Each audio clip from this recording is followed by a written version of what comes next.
Kabar perceraian antara Baim Wong dan Paula Verhoeven lagi-lagi menjadi sorotan publik. Karena di tengah proses perceraian tersebut muncul tuduhan serius mengenai kekerasan dalam rumah tangga KDRT yang diduga dilakukan oleh Baim Wong. Isu Baim Wong yang diduga melakukan tindakan kekerasan terhadap Paula Verhoeven itu muncul usai adanya rekaman CCTV yang diputar di ruang sidang saat sidang perceraian keduanya dengan agenda keterangan saksi yang berlangsung pada hari Rabu tanggal 26 Februari tahun 2025. Hal tersebut diketahui dari pernyataan 3 orang saksi ahli yang dibawa oleh pihak Paula Verhoeven dalam sidang cerai di Pengadilan Agama Jakarta Selatan. Salah satunya adalah Abimanyu Wahjuwidajat sebagai saksi ahli forensik digital. Alfon Kurnia Palma sebagai kuasa hukum Paula Verhoeven menyampaikan bahwa pihaknya membawa 3 orang saksi untuk membantah dalil gugatan dan tuduhan dari pihak Baim Wong. Pertama ahli anak, kedua psikolog, ketiga ahli digital forensik. Mereka adalah orang-orang yang kredibel dan tahu tentang konteks.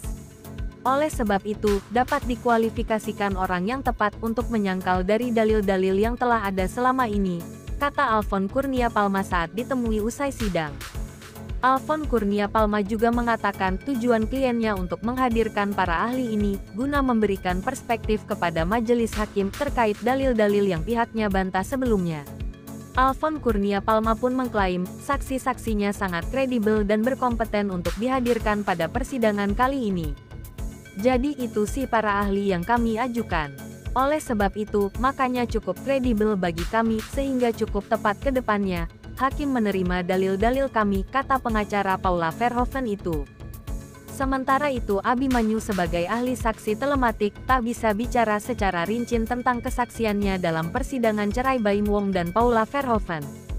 Namun Abimanyu mengakui dirinya dimintai keterangan terkait bukti CCTV yang dibawa oleh pihak Paula Verhoeven ke dalam persidangan, di mana CCTV tersebut berisi tentang adanya dugaan kontak fisik yang diduga dilakukan Baim Wong terhadap Paula Verhoeven.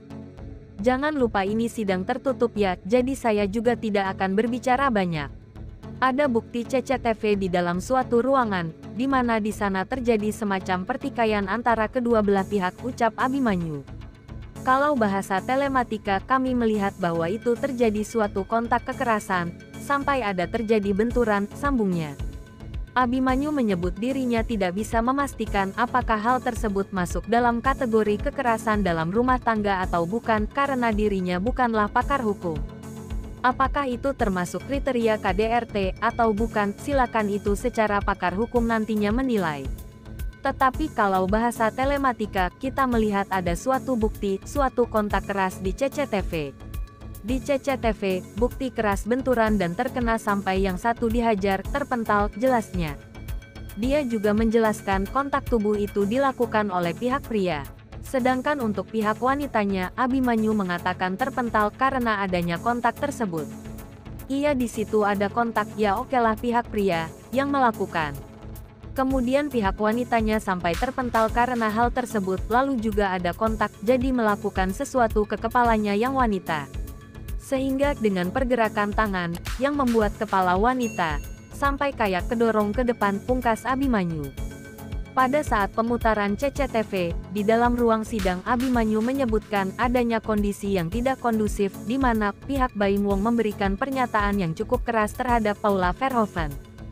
Jadi, yang pihak pria bicara keras kepada wanita, kemudian ada suatu bentak-bentakan, bicaranya agak kencang, sehingga membuat suasana jadi semakin tidak kondusif, ujar Abimanyu. Kalau yang wanita, ya, diam saja. Dia ngomong tenang, tetapi yang ini pihak pria agak keras karena perempuan, diam saja. Mungkin jadi ada membuat yang prianya jadi ingin intens untuk berinteraksi dengan yang wanitanya, untuk ngomong gitu ya, minta respons. Sampai kemudian terjadi kontak tubuh ya secara keras, ungkap Abimanyu.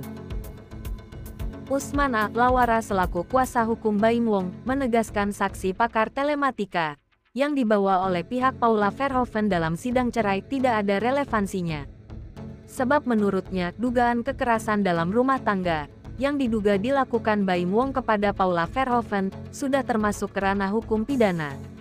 Dalam persidangan itu tadi ada ahli digital itu sebenarnya tidak ada relevansinya dengan perkara ini, kata Usman A. Lawara usai sidang. Usman menegaskan kalau perceraian Baim Wong dengan Paula Verhoeven bukan perkara pidana, sehingga tidak layak membawa pakar telematika ke persidangan. Karena ini bukan perkara pidana yang harus dibuktikan, bagaimana metadatanya di mana, bagaimana video itu digambarkan, sebuah konstruksi digital. Saya rasa tidak penting, ucap Usman. Usman A. Lawara juga menyebut adanya dugaan kontak fisik antara Baim Wong dan Paula Verhoeven, seperti yang disebutkan oleh saksi pakar telematika. Abimanyu itu bukanlah termasuk kategori kekerasan dalam rumah tangga, melainkan adanya percakapan serius antara suami istri. KDRT itu kata siapa? Nah, kalau penglihatan kami itu tidak ada kontak fisik tapi Paula itu ada percakapan yang serius, tapi kalau kontak fisik, menurut penglihatan kami, ya, di dalam tadi tidak ada, jelasnya. Enggak, tidak ada, berlebihan itu. Tidak ada kontak fisik, memang tidak ada kontak fisik. Makanya saya bilang itu adanya statement terpental itu dari mana? Dari persidangan tadi tidak ada yang terpental, tambahnya. Usman A. Lawara pun tak ingin menanggapi soal pihak Paula Verhoeven yang terpental akibat dugaan kontak fisik dari Baim Wong, karena ia merasa tak ada adegan tersebut di CCTV. Nah, kalau ada kesimpulan terpental, ya itu terserahlah, mereka bagian mereka, karena mereka yang ngajuin ahli, mereka yang bilang terpental. Tapi kalau kami lihat nggak ada yang terpental begini, nggak ada, ujar Usman A. Lawara. Usman A. Lawara mengakui adanya perdebatan panjang antara Baim Wong dan Paula Verhoeven saat sidang perceraian itu berlangsung. Perdebatan itu terjadi karena mereka sama-sama mencari kebenaran. Mereka berdua itu, ya, sama-sama mencari kebenaran. Nah, perdebatan itu jangan kemudian diartikan sebagai upaya adalah untuk apa namanya, melakukan perlawanan yang tidak jelas. Tapi itu harus diartikan sebagai upaya untuk mencari keadilan bersama, bahwa kami merasa ini tidak adil, silakan. Bahwa mereka merasa itu juga tidak adil, ya, silakan, bebernya. Kenapa sampai ada suara keras itu ada pemicunya, sehingga tadi itu ada namanya, obrolan gitu kan antara si ini, si ini, si ini. Ada obrolan antara si ini, sama Baim dan antara Paula itu juga ada. Sebatas argumen saja, selebihnya nggak ada, apalagi sampai kontak fisik itu nggak ada, pungkas Usman. Meski sudah ada rekaman CCTV, Baim Wong lewat kuasa hukum lainnya, yakni Fahmi Bahmid, juga membantah tudingan, yang menyebut dirinya telah melakukan KDRT terhadap Paula Verhoeven. Fahmi Bahmid menyebut bahwa seseorang yang mengalami KDRT, seharusnya membuat laporan polisi terlebih dahulu, baru kemudian menjalani visum dan dianalisis. Saya kan sudah sering melakukan laporan polisi KDRT. Bagaimana setiap lapor diperiksa di SPKT, dibuat rekomendasi, dan setidaknya diantar 2 polisi ke rumah sakit, terang Fahmi Bahmid. Setelah menjalani pemeriksaan, korban KDRT akan melakukan visum. Barulah pada tahap ini, bisa terungkap jika korban mengalami luka atau tidak. Menurut Fahmi Bahmid, jika tak ada luka yang bisa dibuktikan, dengan surat dari rumah sakit atau laporan polisi, maka tak pernah ada KDRT. Lagi pula menurutnya analisis KDRT tersebut harus berdasarkan lab forensik. Oleh karena itu, bukti rekaman CCTV tersebut tak bisa langsung jadi bukti bahwa Baim Wong telah melakukan tindak KDRT terhadap Paula Verhoeven. Tidak bisa dianalisis karena dia tidak punya kewenangan menurut hukum, karena yang punya hak melakukan itu, lab forensik, yakni orang yang ditunjuk polisi pada rumah sakit pemerintah, ungkap Fahmi Bahmid.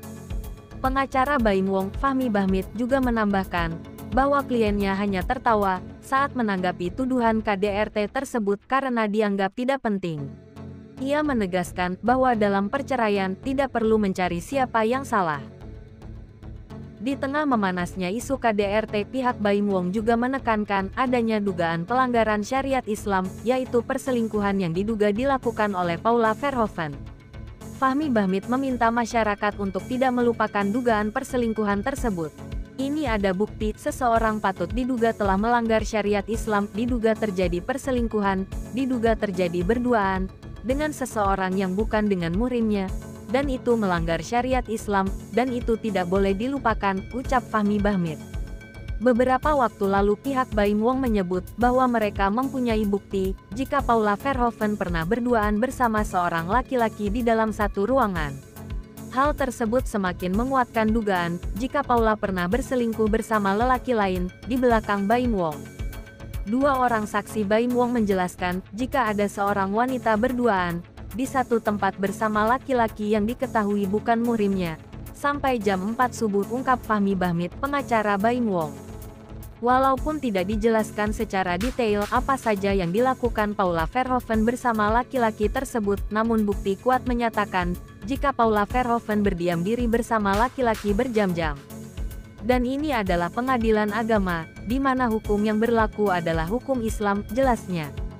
Setelah sejumlah video dimunculkan oleh pihak Paula Verhoeven ke hadapan majelis hakim dan dilakukan analisis oleh saksi ahli, lalu pihak dari Baim Wong memohon kepada majelis hakim untuk menghadirkan kembali sekitar 3 bukti sebagai tandingannya atau kontra narasi. Sebelum persidangan selesai, Baim mau mengajukan 2 atau 3 bukti lagi. Sebenarnya ada video berikutnya yang tidak dianalisis oleh saksi ahli Paula. Video berikutnya itu yang akan dihadirkan, kata Usman A. Lawara, selaku kuasa hukum Baim Wong di Pengadilan Agama Jakarta Selatan. Pihak Baim Wong mengklaim video setelahnya yang lebih penting ketimbang sejumlah video yang dihadirkan oleh Paula Verhoeven, dan kemudian dianalisis oleh saksi ahli pakar telematika Abimanyu. Diketahui Baim Wong mengajukan permohonan cerai terhadap Paula Verhoeven ke Pengadilan Agama Jakarta Selatan. Berkasnya dimasukkan ke pengadilan pada tanggal 7 November tahun 2024 lalu. Dalam permohonan cerainya tersebut, Baim Wong menyatakan ingin berpisah atau bercerai dari Paula Verhoeven.